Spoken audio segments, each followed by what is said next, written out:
typical home network, you've got the internet, then you've got this NAT box that you probably got at Fry's or Best Buy or something like that, and then you've got your local area network, probably includes a wireless component these days, and that pretty much works.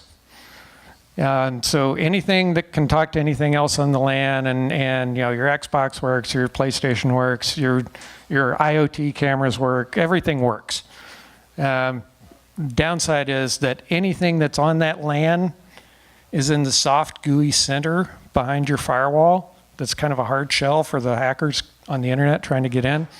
And so anything that gets compromised on your home network then could compromise something that you like a lot more on your home network. This time on the Plutopia News Network podcast, 20 Minutes into the Future, Chris Boyd, a self-described contract packet pusher, does a deep dive into home network security. Speaking at Austin's Nerd Nite gathering hosted by EFF-Austin, Chris outlines his approach to building a truly secure home network. This is definitely not network security for dummies. Tonight, we have a really interesting and special Nerd Night. It is brought to you by EFF-Austin, the Electronic Frontier Foundation. All of our speakers tonight come from EFF. And they're going to be talking about all their adventures on the electronic frontier. I'm very excited. So, without further ado, I will bring up Chris Boyd to talk about a more secure home network. Chris.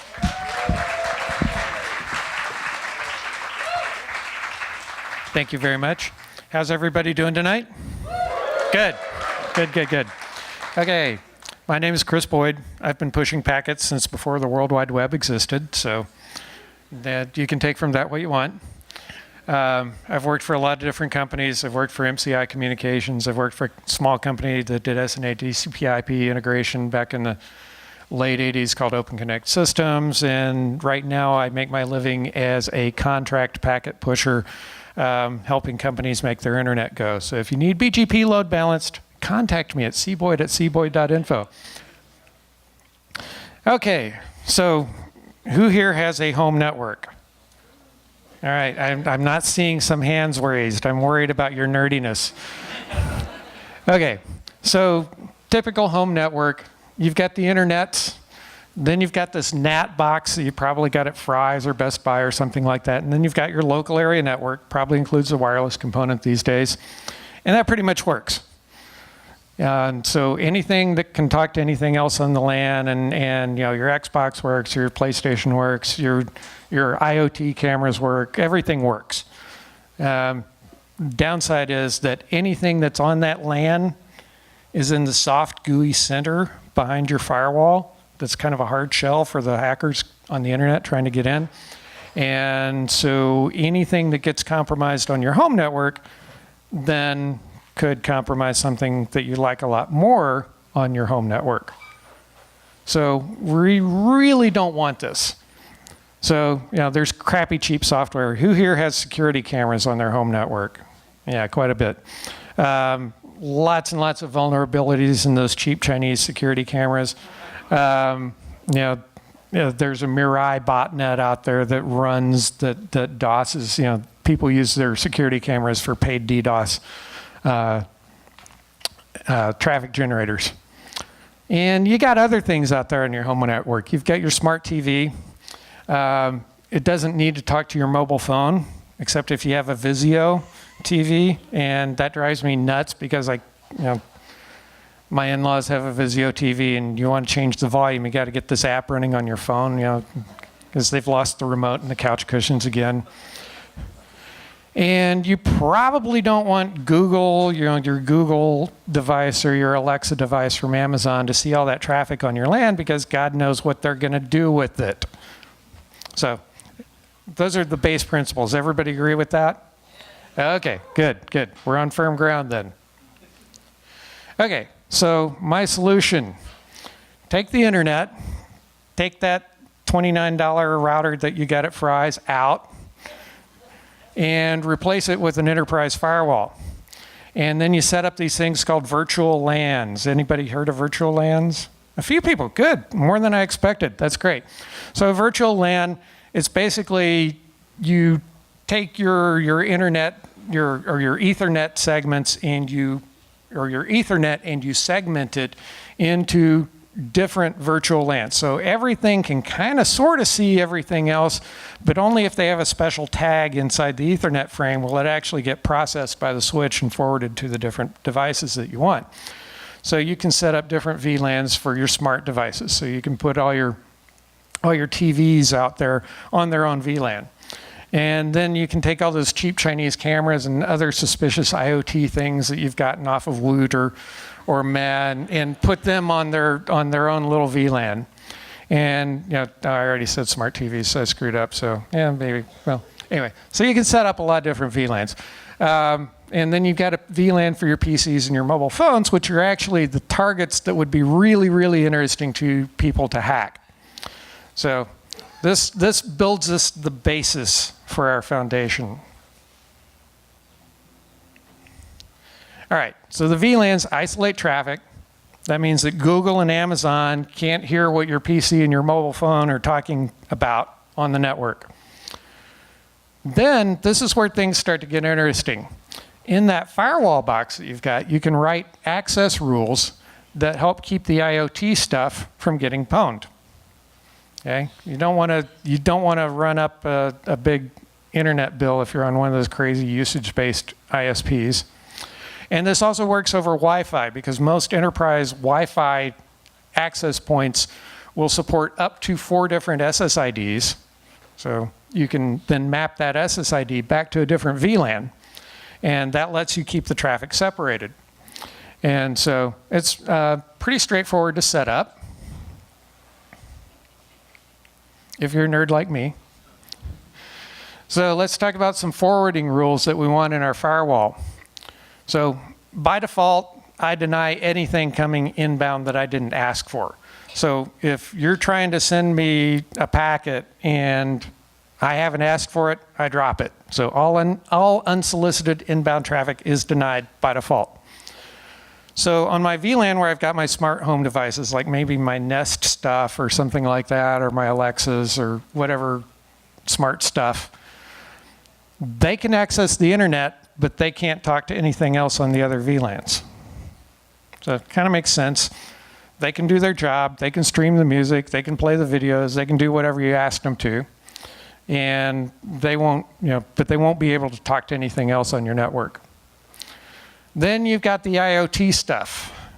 Okay, so this is where it gets complicated because a lot of the IoT stuff, the security cameras, they come with some type of server that you may plug in there. So you may have a DVR so you can see if your neighbor's stealing your cucumbers. So you want your PC or your phone to be able to get to that DVR so that you can play back that video and go yell at your neighbor and say, look, you stole 14 of my cucumbers. So you want to be able to do stuff like that. But you don't want the IoT stuff to be able to talk to your phone or your PC unsolicited. So you want all that traffic to be solicited. So if it comes from the secure network, you'll allow traffic from the more secure network into the less secure IoT network, but not vice versa. You will not let the IoT network talk to your more secure network unsolicited. So the downside is you probably need to go manually open up that rule once a month and let all those IoT things go check for software updates, which God knows they need. Okay, so then we get to the smart TV VLAN, and the smart TV VLAN needs to be able to talk to the internet so it can get to all the CDNs so you can watch your movie or your video or whatever you're trying to watch. And then PCs and mobile phones can talk to the internet and they can start sessions with the IoT devices, but that's it. They can talk to the IoT and the internet, but nothing else. So that's kind of the basic rule set that I started with. So for bonus work, once you've had this up and running for a few months, go take a look at your firewall state tables and see what's talking to whatever, and you can probably tighten things up. So your TV app, probably only talks to a few content distribution networks out there on the internet. So your Amazon Prime application talks to the Amazon CDN, and so you can probably limit your TV talking to general IP, Russian or Chinese IP addresses. Probably not going to want to do that. So you can put in rules that'll tighten up that access. You do need to make sure that your TV can talk to the update servers, and a lot of the TVs do come from China and Korea and Taiwan these days. And so you will find suspicious looking traffic in your firewall. I was doing a contract a few years ago, and we were analyzing a performance problem in a call center, and I'm digging through traffic captures and blah, blah, blah, and all of a sudden, here's a 14 megabyte download from Taiwan. And I was like, what the hell's going on here? So I flagged it and ran it up the flagpole. Turns out that one of the guys had gotten a new video card and he was downloading the driver for it. This was back in the days before drivers automatically downloaded. But yeah, so you can kind of get some head scratchers. So after you've had this up and running for a little while, definitely go check your firewall rules and try to tighten them up. The other cool thing is you can figure out where those pesky web advertisers are, and you can block them. And it's a network-wide block, so the ads don't show up on your TV, they don't show up on your phone, they don't show up on your PC. And then one of the things I've got on my home to-do list, there's a great project out there called piehole.net. And if you have a Raspberry Pi, you can install I think it's the default Ubuntu type installation, and then you can install that stuff, and then you point all your domain name servers to this thing, and it runs bind, and it just blocks all the advertisers by default. I hope it'll be wonderful when I finally get around to doing that. So, implementing the network. As I was alluding earlier, probably can't do this stuff do this with stuff you pick up from Fry's. Good news is capability tends to move down market. So hopefully in a couple of years, you will be able to do all this kind of stuff with stuff you can get from Fry's. Right now, from what I've seen, you can't. You probably need to get enterprise level gear. So the good news about that is it's relatively inexpensive these days. So, I'm imagining everybody in here is probably pretty well off in their income level since they identified themselves as nerds, and nerds tend to get paid a lot of money these days, so you can probably afford to do this. I'm using Ubiquiti network stuff at home. It's reasonably inexpensive. You can get it off Amazon.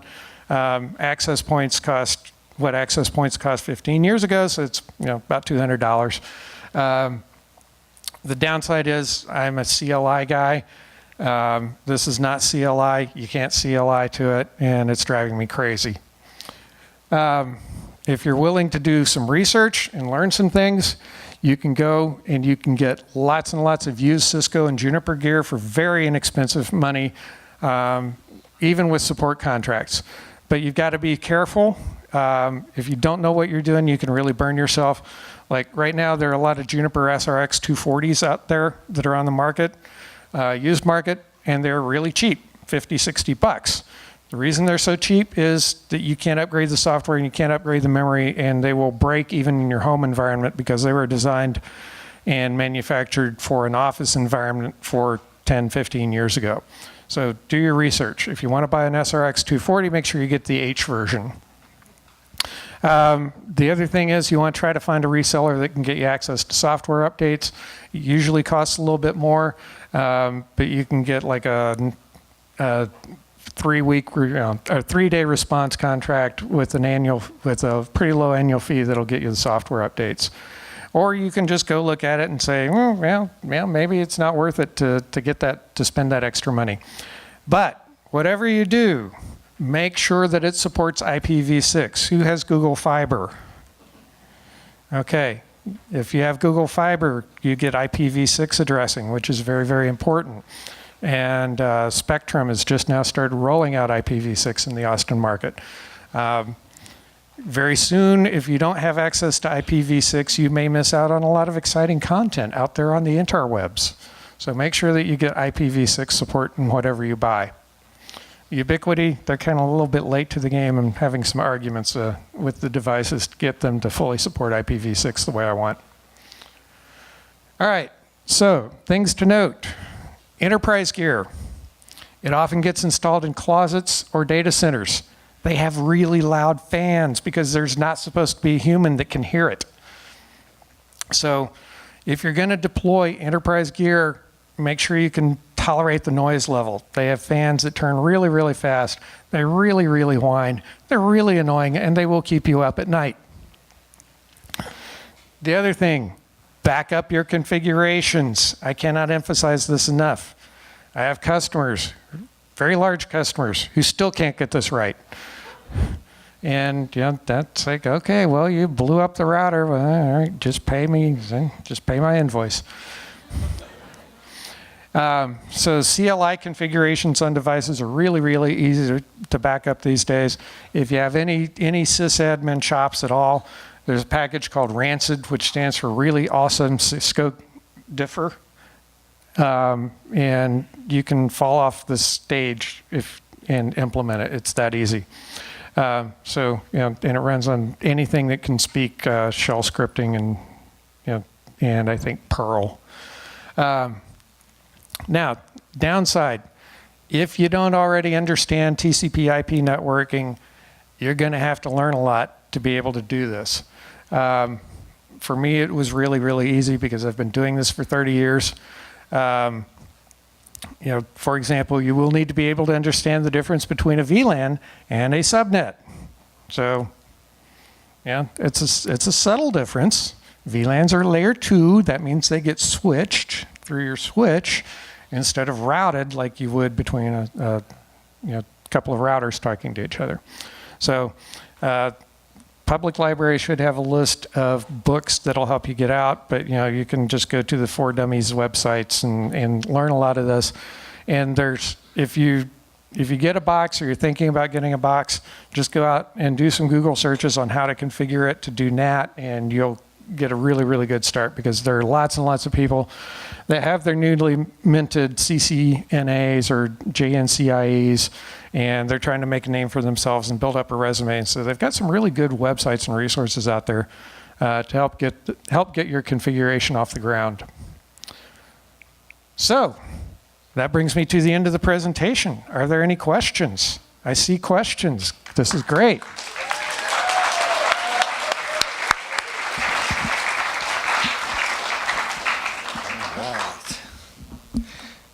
I have a question for you. Yes, sir. I'll start. So, as you mentioned, you do need a bit of expertise in order to do this. Correct. And if that's not something that people are willing to put in the time to learn, how much does it cost to hire someone to help them set that up? If you have somebody who works for, say, Geek Squad, and you can pay them in beer, probably not a whole lot, but you would be hard-pressed to find a Geek Squad level guy that could probably do this. You probably need to find a professional IT support firm, of which there are a great many in the Austin area that could help you set it up. And when I was doing small business IT support work, charges varied from about $55 to $125 an hour. And this is a day's work? Should be a day's work if they know what they're doing. Mm-hmm. All right, great. All right, well, loading up Twitter. I don't see any questions there yet. So let's start in the audience. And down the end. Aren't there any open source projects that you could load up onto a Linux server, box or something, plug a switch into, and kind of rather than getting some kind of proprietary? Yes, there are. Let me repeat the question for the audience. Are there any open source projects that you could just load up on a box for free and get this functionality? Yes, there actually are. There's one that's the maintainers are here in Austin called PFSense. It actually runs on top of FreeBSD. It's an excellent product. I just happen to not personally like it. Like I said, I'm much more familiar with the Cisco and Juniper command lines, and so I can get what I want done much faster and more economically there. But you still have to have the switch that supports the VLANs, and you still have to have the access point that supports the VLANs in order to get pfSense to do that kind of work. Okay, right here. Hardware that you probably already have, maybe mentioned EWRT or firmware. Yes. So DD. Sorry. Keep jumping If on. you'd like to repeat the question, that's No, all go right. right ahead. Sorry, Matt.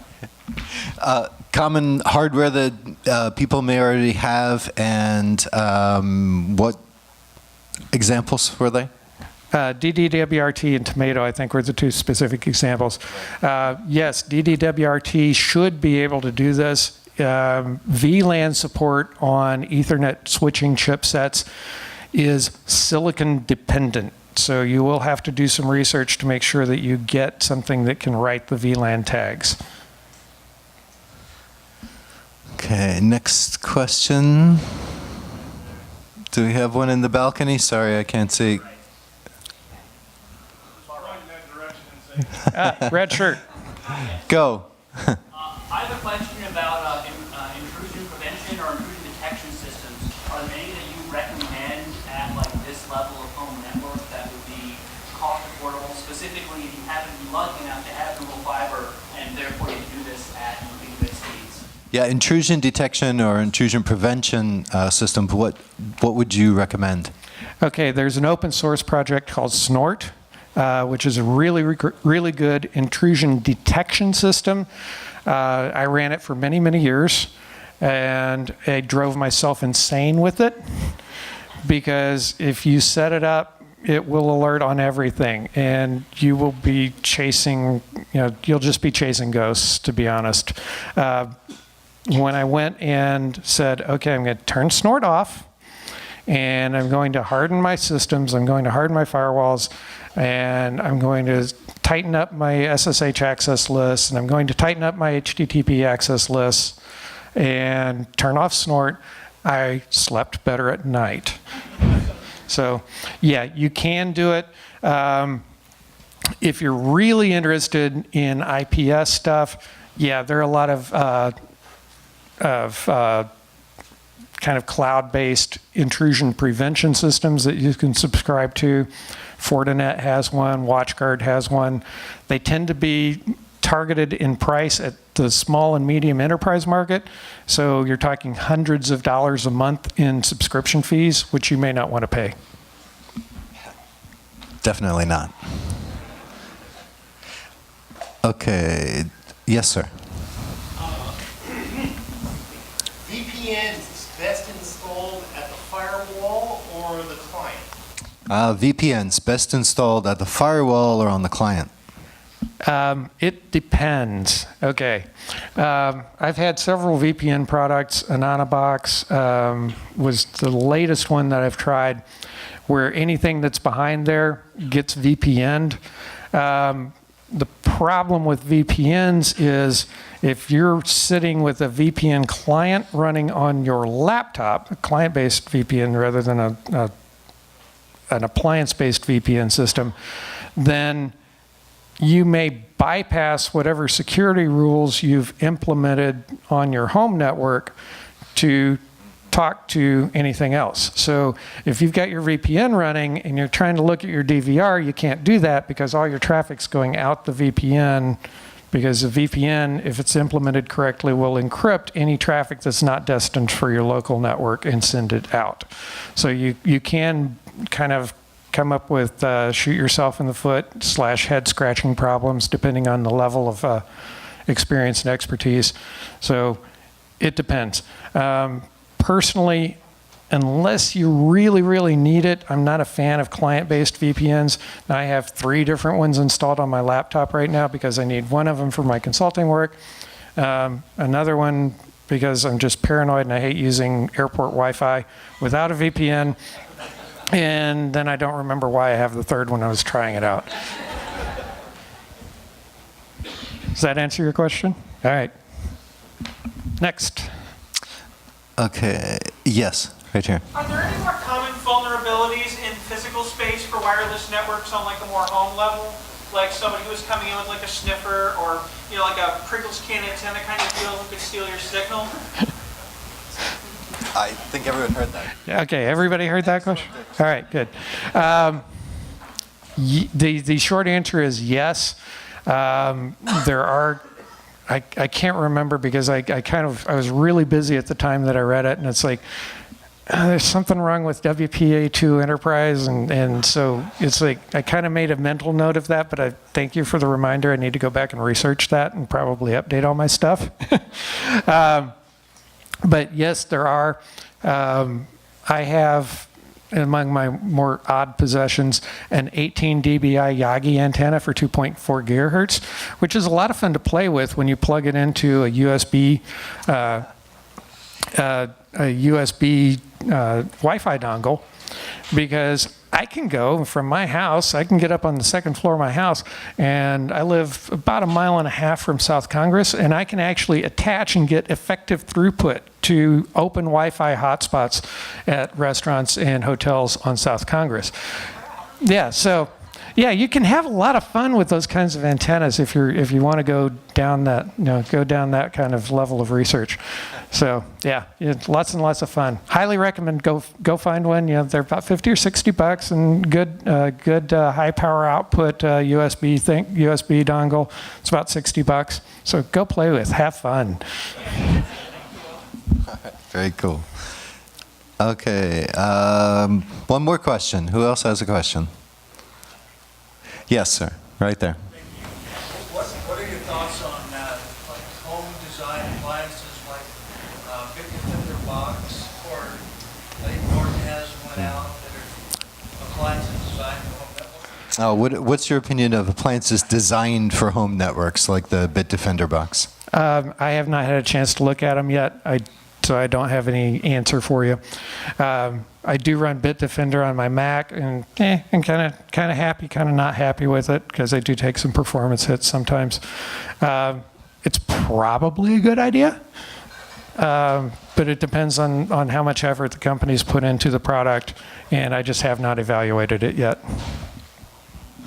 All right. Well, thank you very much. It's been a great talk.